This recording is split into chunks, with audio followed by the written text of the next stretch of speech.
supportinga Museveni. ICC yali yayimiriza okunoonyereza ku bintu by'eggulu, ebintu by'e Sudaani, naye fayiro zaazuukuse okuddamu okunoonyereza biki ebyali eggulu, biki ebyali mu Southern Sudan. So tusitominge, mbagambe tewali kijjinja, tewali otugenda kutuuka. Bayibuli egamba buli wemunaalinnyanga ekigere ngamba waddewo. Buli wetugenda okulinnya ekigere Mukama agenda kutuwaawo. Musitominge ICC, mugiwulire nti Kony ye Museveni, mugiwulire nti ebintu byonna ebyakolebwa okusalako abantu emitwe yali Museveni, emimwa, ennyindo, byonna bye baakola, rape, masaka zonna ezaaliyo yali Museveni. Then mubajjukize byonna ebibadde tumulibadde mu East Africa, Museveni. Mujjukize ICC, mujjukize UN, mujjukize USA, muzuukuse buli muntu, buli platform esobola okuzuuka tugizuukuse. Kubanga ne Dawudi yagamba nti golokoka ayi Mukama abalabe basaasaane. Buli kiro omutumbi tubeera tutwala petition yaffe zaffe mu maaso ga Katonda buli lunaku. Olaba balooya ba NUP buli ssaawa bateekayo beyiro, ne baddamu ne bateekayo beyiro, ne balijirijikitinga, ne baddamu ne bateekayo beyiro, ne bateekayo beyiro paka omusubi wafuluma. Kati naffe tugateekayo, tuteekeyo. Buli kiro tubeera mu maaso ga Katonda nga tusaba, nga tumunnyonnyola ebintu byonna. Tugenda kuzuukusa institution zonna eza wansi w'enjuba, tuzuukuse ne institution zonna waggulu w'enjuba. That is how determined we is. Teri kuzikiza, teri kwebaka. Bwe tutyo bwe tuli, tumaliridde okutuuka ku ekyo. Olunaku lwali lwa Sande twali tusoma ku mukono gwa Mukama ogukola ebyekyama eby'amaanyi bye tutasobola. Waliwo amaanyi agali mu mukono gwa Katonda. Twagusoma emirundi egyawera, era episode eyo yasigalayo. Ebintu bingi nnyo bye tusigaza nga twandibisomye mu episodes senga tubadde struggle, senga tubadde mu church indoors. Naye wano amafuta gakyuka, politics akyuka, ebigere kwanga kino kikyuse. Naye amaanyi ago twagalaba mu kitabo kya 1 Kings chapter 18 verse 44 to 45. Gwakwata Elijah ne gumusitula awo, omukono gwa Mukama ne gumukwata, n'addukira mu maaso g'eggaali lya Akabu. Nga yalabula Akabu n'amugamba, simbula odduka ogende oyingire Samaliya kuba enkuba egenda kutonnya. Akabu n'asimbula n'adduka emisinde, n'avuga eggaali ly'emmotoka ku supiidi. Eriya ne yeesiba ekimyu n'anywera, n'asimbuza ebigere.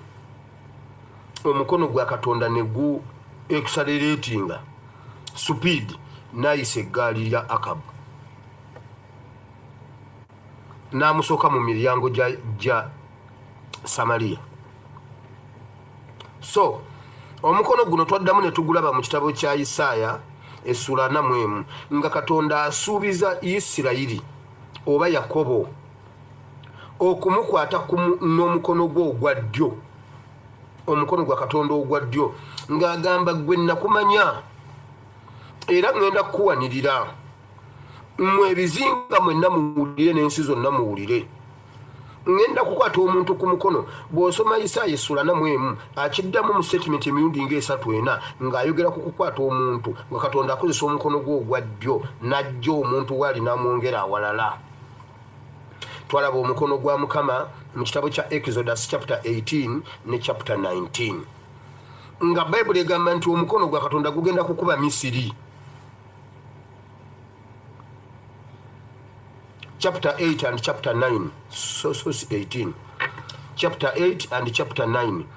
Bayibuli eraganga Mukama awoni ng'agamba nti omukono gwe ogw'amaanyi gugenda kukwata ku Misiri oba ku Faraawo. Era Katonda n'agolola omukono gwe ogw'amaanyi ne gujja abaana ba Isirayiri, era agamba wamu n'omukono gwange ogw'amaanyi alibaleka ne mugenda. So ojja kubiraba, twali tugamba ku olwo tunoonye omukono gwa Katonda ogw'amaanyi, kubanga gukola bye tutasobola eby'omwoyo, then ffe ne tukola eby'omubiri, awo ne tuyitawo.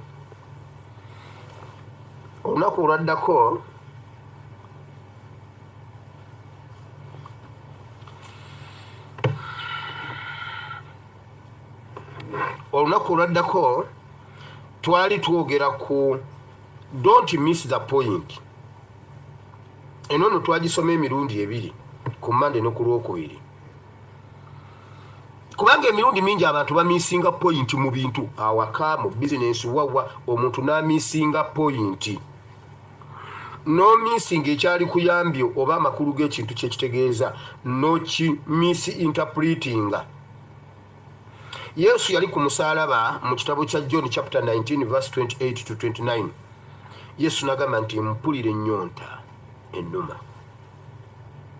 Abaaliwo ne baleeta omwenge, era Yesu n'atagunywa. Kati twali tuprovinga kyawandiikibwa kino ekyokumisinga point. Ne tugenda mu kitabo kya John chapter 4 verse 9 to 15. Yesu bwe yasanga omukyala n'amugamba nti nze. Yesu yeegala okutaasa omukyala ono ng'amubuulira enjiri okufuna obulokozi. N'amutandikira ku mukyala kye yali akola, kuba Bayibuli egamba yamusanga ku luzzi. Era nakugamba ekyawandiikibwa ekyo nze nga nze nkyakiraba mu Yokaana essula 4. Yokaana yekka yakirina, ye yakijjukira, ye yakiwandiika. Yesu n'agamba omukyala nti mpa ku mazzi nyweko. Omukyala yali mu Kimukanani, mu Samaliya, muki. N'amugamba gwe Omwebbulaniya osabe nze amazzi. Ku bbanga lye tumaze nga tetukwatagana, tetukolagana, ndeka nvaako. Yesu n'agamba singa obadde omanyi kye nkuleetedde ggwe, amazzi ge nkusaba g'osena mu luzzi luno, ogenda ganywa ennyonta eddemu ekulume. Naye nkuleetedde ekintu ekigenda okumalawo ennyonta obulamu bwo bwonna. Kyona mugamba wange, muyigiriza sooka ompe ku mazzi ago nneme okuddamu okulumwa ennyonta. Kati oba Yesu yalina ekigambo ekisobola okuwonya ennyonta, yasobola okuwonya ennyonta yonna, ennyonta ki eyali emuluma? Ennyonta eyali emuluma si y'amazzi, kubanga era ne bwe baamuleetera omwenge teyagunywa. Makko sula mmeka yasinga okukikakasa ennyo nti era Yesu teyanywa mwenge ogwo. Kati ne tutandika okuprovinga ennyonta eno eri ludda wa? Ng'ennyonta eno yali yalagulwa abaana ba Koora abawandiika Zabbuli eya 42, ng'egamba nti ng'empeewo bwewejjawejja mu ddungu ng'enoonya amazzi ag'okunywa, nange bwe ntyo nnyina ennyonta ey'ekigambo kyo, nnyina ennyonta ey'okuweereza Katonda, okuddayo okubeera we nnali luli. Kati Yesu yali ali ku point ng'alaba omusaalaba, ng'alaba gye biraga, ali mu kuddayo we yava. Ng'ebigambo ebyo bye yayogera ku musaalaba, era Bayibuli bw'ebanga ekitandika mu lunyiriri nga lwa 27-26 mu John 19, agamba Yesu bwe yamala okulaba byonna nga bituukiridde, ebyawandiikibwa nga biweddeyo, n'alyoka agamba nti ennyonta ennuma. Kubanga Yesu talina kintu kye yakola ng'atambula mu bulamu nga tekyali mu ndagaano nkadde. Buli kye yakola kyali kituukirira. Bayibuli egamba nti bwe baamala omuzaala nga mwana muto, Herode agamba mugende mutte abaana bwe bati ne bwe bati. Malayika adduka ajja agamba jja omwana wano omutwale e Misiri, ndikubuulira lwalikomawo. Herode bwe yamala okufuna agamba nti omwana kati muddeeyo mu Isirayiri kubanga badde amunoonya afudde. Ekyawandiikibwa kiryoke kituukirire nti omulokozi ava e Misiri okukomawo mu Isirayiri. Lwe yalinnya endogoyi n'ayingira Yerusaalemi, ekyawandiikibwa kituukirire kiri mu Zakariya 9 nti gwe oweereddwa omukisa gwe omuwala wa Yerusaalemi. Kabaka wo yajja nga yeebagadde endogoyi n'omwana gwayo. Kati Yesu buli kintu kye yakola kyali kirina obunnabbi bw'ekisongako obutuukirira ku olwo. Kati obunnabbi bw'abaana ba Koola bwe baawa mu Zabbuli bwe bwali butuukirira. Ennyonta eyali ey'okuddayo mu ggulu ne bamisinga point ne bamuleetera omwenge. Nga bw'olaba Museveni bwali mu kumisinga point, yayonoona eggwanga lyaffe n'alitta n'alituusa ku maze. Kati aleeta Balamu beefuula abalwanyisa enguzi ng'enguzi ye Museveni. Bamisinga point. Ebintu byokka Balamu ne Nammere bye bali mu kulaga singa tubadde mu ggwanga eririna abantu bonna nga bategeera ng'abantu ba NUP. Ebyo ebintu byokka bimala okuggyako Museveni. Waliwo headmaster yansanyusizza ennyo nze, ye headmaster wange ow'omwaka guno. Bwe yategedde Balamu lwajja, abaana bonna ne batasoma.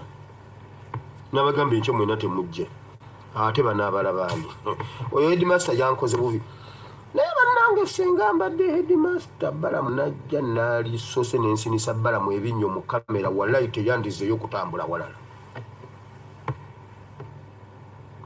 Senga wabaayo ddoosi omu oba headmaster omu n'ankubira Balamu oluyi mu kamera wakati.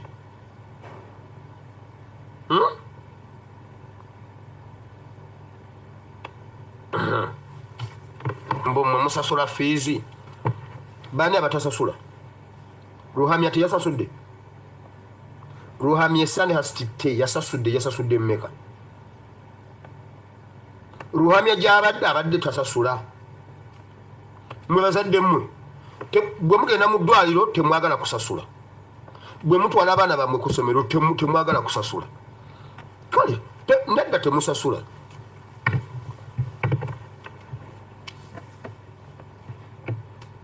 Nedda temusasula. Mmweyo gavumenti efaanana bwetyo ng'ebanjibwa amazzi ga buwumbi 10, ebanjibwa amasannyalaze, yebasasulira abaana bammwe. Mwegase ne Museveni okutta generation zammwe.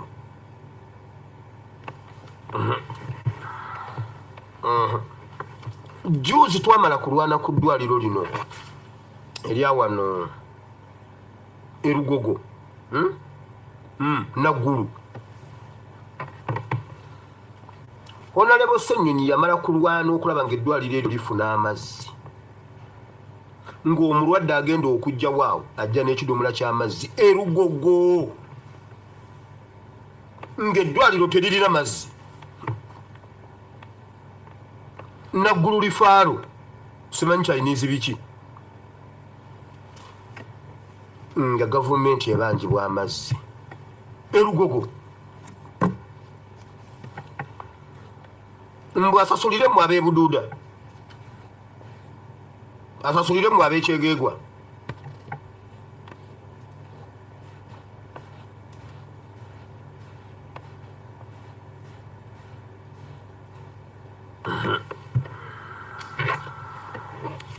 Kale olunaku olwaddako twayogera ku lugendo lwa Katonda olw'okununula omwana w'omuntu oba olw'okununula ensi, enkola gye yajja akola nga akyusa ebintu ebyokununula omuntu. Bayibuli twali twogera ku kyama, ebintu Katonda bye yateeka mu kyama okuva edda n'edda nga yali Kristo, byali byogera Yesu, kubanga Yesu ye kontenti enkulu mu Bayibuli okuviira ddala ku lubereberye lw'okutondebwa kw'ensi. Twali mu kitabo kya Colossians chapter 1 verse 14 to 29. ne Romans chapter 16 verse 24 to 27. Bayibuli egamba kino kyekyama ekyakwekebwa okuva edda mu lubereberye lw'okutondebwa kw'ensi, kibadde kijja kikwekebwa ne kisabuukululwa mu mulembe gwaffe. Kyakwekebwa mu kaliga akaasalwa. Bayibuli egamba mu kitabo ky'Abasesalonika nti oyo ye mufu ow'olubereberye.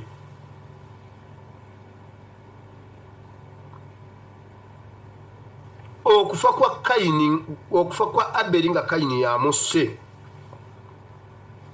kwali kulanga okufa kwa Kristo ng'abantu bennyini be bamusaata awatali musango, nga bamusse lwa buweereza.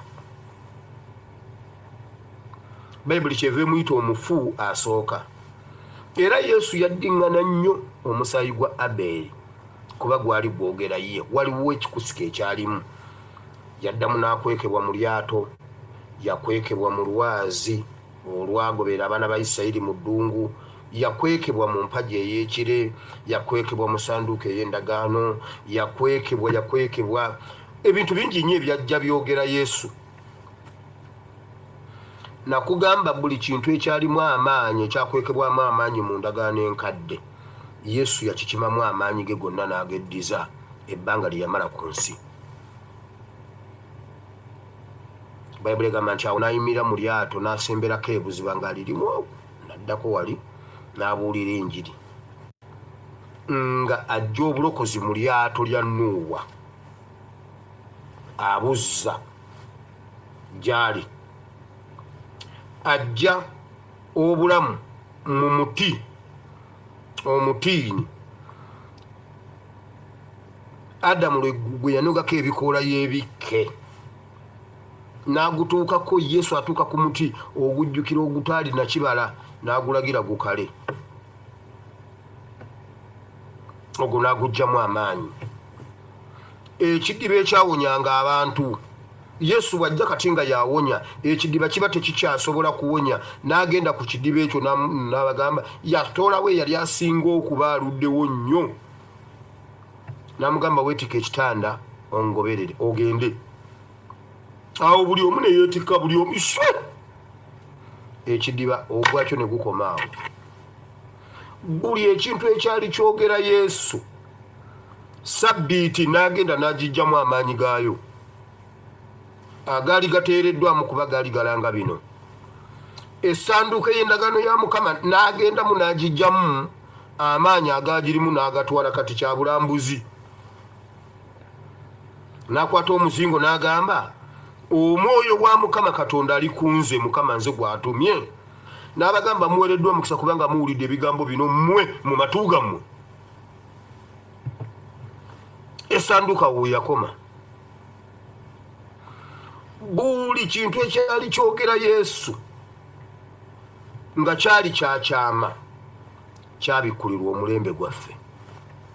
Twali mu Bible and Politics, osobola okujjukira bye twasoma awo.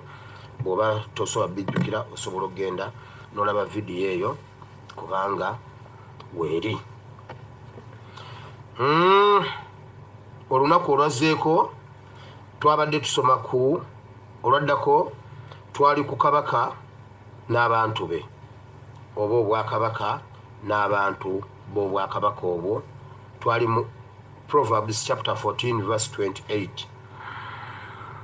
Omanyi engero ezo Sulemaani yali musajja muzibu nnyo, yali musajja mugezi nnyo Sulemaani. Sulemaani yawandiika engero essuula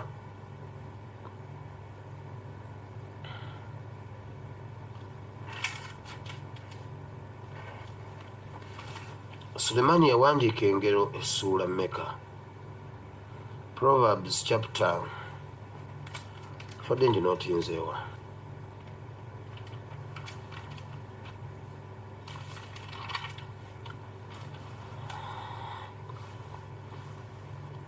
omusajja yawandiika n'agamba nti bannange,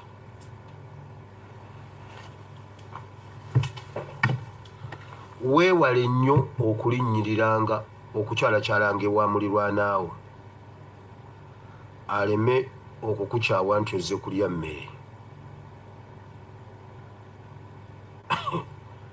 wabula luli olunyiriri nalwo bannange abanalwo nootinzeewa oli omusajja Sulemaani yali musajja nnyo alina engero naye ziri engero olugero lusobola okutta Sulemaani yagamba weewala okukyala kyale wa mulirwana buli lwanaakulaba ajja kugamba nti ozze kulya mmere nenzijukira omukyala twalina omukyala ewaka banenga buli lwe tuba tugenda okujjula omukyala atuuka enva ziba zitokota bwe ziti ng'omukyala atuuka noga ne bannaye nga tulabye ate mwenna wanewammwe gye mwakulira eyo oyo omuntu bwatyo yaliko ku kyalo ate ye yali yakalanga era olutuuka agamba bale maama bwire olinda enva zikalire walayi ng'azijja ku kyoto n'aziyingiza mu nju era olumala okulya n'agenda oluva ku lubimbi muba mwakakuba enkumbi wansi bwe muti mutaddeko esefulya ya caayi kubanga twabanga bangi nga caayi tumufumbira mu sefulya ate lwe mufumba ebinyeebwa tajja bannange naye mugeze mugule engege mugeze mugule ennyama ate nga yabeeranga wala si kugamba mbu nno yalinga abiwulidde akawoowo lwe muli omujanjalo ne muli omujanjalo gwammwe ne mugumalawo naye bannange lwe bakula bwe batiwe baba natunde ekyandikwa kinne ngamba naye mukama bayibuli eno yawandiikiddwa Ssemukombe oba waffe buwama Kampala bunjakku abantu ba Ssaabasajja Kabaka agenda kujja ebunjakko abantu ba Ssaabasajja Kabaka agenda kujja ebunjakko Essenyondo mu mutwale mulago omusajja wo ow'enkima gwe baatirimbula ebiseera ebyo agenda kujjawo awo ew'omwami oyo Sali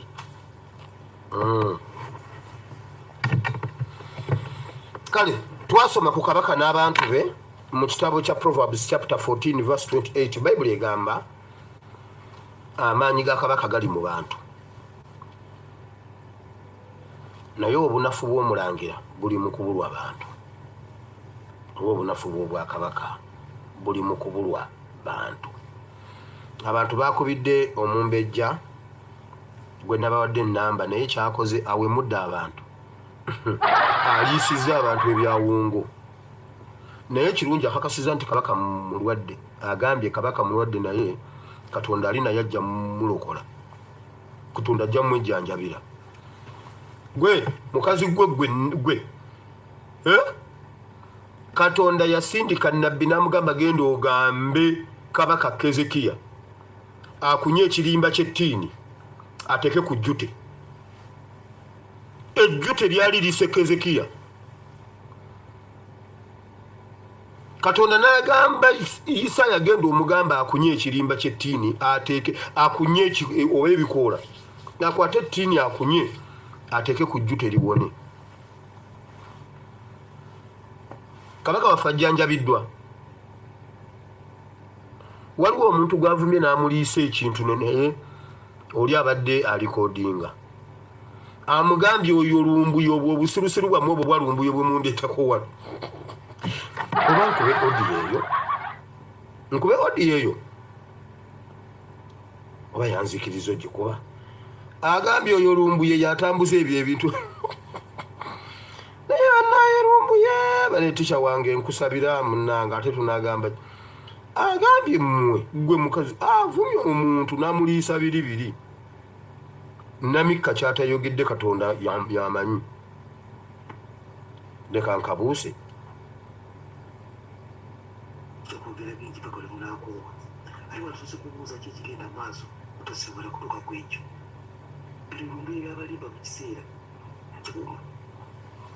nkabuusiza aliwo atuse kubuuza ki ekigenda maaso mutasirwala kutuuka ku ekyo biri olumbi ebyabalimba mu kiseera bujja kusirwala nnyo era ojja kuswala oluvannyuma todagamuza okusinekirako amannyo n'akabula akatono genda ofe n'abantu bo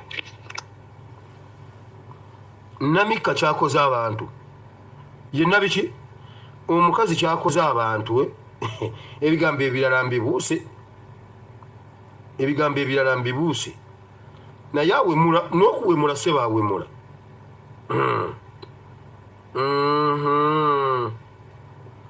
oba nkakube konna nkamaleyo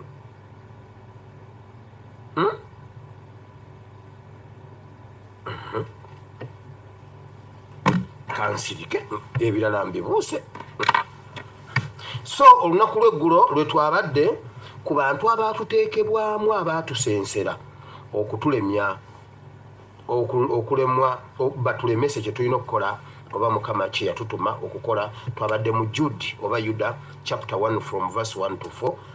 Kale wiiki bwetu bwetambudde ebadde nsava nnyo mu kigambo kya Katonda. Tutandika wiiki endala olunaku olwolwaleero nga tugitandika n'okutesitinga Bible oba ekigambo kya Katonda tukifuule ekigambo ekiramu. Bino nno bityo bwe bitambula. Empologoma ya Buganda kyo kikakasiddwa nti embeera si nnungi n'akatono. Era nga bino bikakasiddwa Omumbejja Namika. N'akkiriza nti ekituufu Ssaabasajja Kabaka Ronald Mwenda Mutebi II alina embeera gy'ayitamu etali nnungi era nga yeetaaga okwanguyirwa bamutwale ajjanjabibwe. Ono akakasizza nti agenda kutwalibwa mu ggwanga erya Namibia gy'agenda okufunira obujjanjabi. Tujjukira gye buvuddeko mu ggwanga lya Namibia eyo Kabaka yaliyooko, wabula ebyava eyo tebyali birungi nga byasiikuula emmeeme z'Abannayuganda. Yatwalibwa mu ggwanga erya Germany okubeera ng'afuna obujjanjabi. N'aggyibwa mu ggwanga lya Germany n'aleetebwa mu ggwanga lya Namibia. Ekyewuunyisa ennyo Abaganda nga beebuuza nti tulowooze Namibia ejjanjaba okusinga Germany. Tebyali byangu bya kukkirizika, byali tebitegeerekeka ebyannyonnyolwanga abantu. Wabula n'olwaleero bakakasizza nti era mu ggwanga lye limu erya Namibia gye yagenda okuddizibwa. Kye tutamanyi nti osanga obumuluma Germany yabulemererwa n'emulifaalinga mu ggwanga eryo erya Namibia, kubanga bakakasizza nti n'olwaleero gy'agenda okuddizibwa. Tulina okusabira ennyo empologoma kubanga embeera gy'eyitamu si nnyangu n'akamu. N'abantu abagyetoolodde ab'ebigendererwa byabwe balina bye beenoonyeza, kati tosobola kumanya bigendererwa lwaki basaze omutwala mu ggwanga lya Namibia ate gye yali afunidde obuzibu. Singa tebaali Bannayuganda kukuba nduulu, osanga singa leero tunyumya mboozi ndala nnyo. Ne Bannayuganda baayimirira wamu ne Ssaabasajja ne bakuba enduulu ne bagamba nti aggyibweyo mu ggwanga eryo ataasibwe. Era bw'atyo Katikkiro yavaayo n'ategeeza Obuganda nti ekituufu yatwalibwayo kuwummulako buwummuzi, si kufuna bujjanjabi. Nga Katikkiro akakasa nti obujjanjabi yabufunira e Germany. Ne bamusaba agendeko e Namibia okuwummulirayo, okwewala ebireekaana, afune ku mirembe ng'ali mu kaseera yekka. Kyokka olwaleero batukakasizza nti e Namibia ate kati gyaddizibwa okubeera nga ajjanjabibwa. Tetumanyi nsonga, byonna tubikwasa Mukama Katonda yatusinga okumanya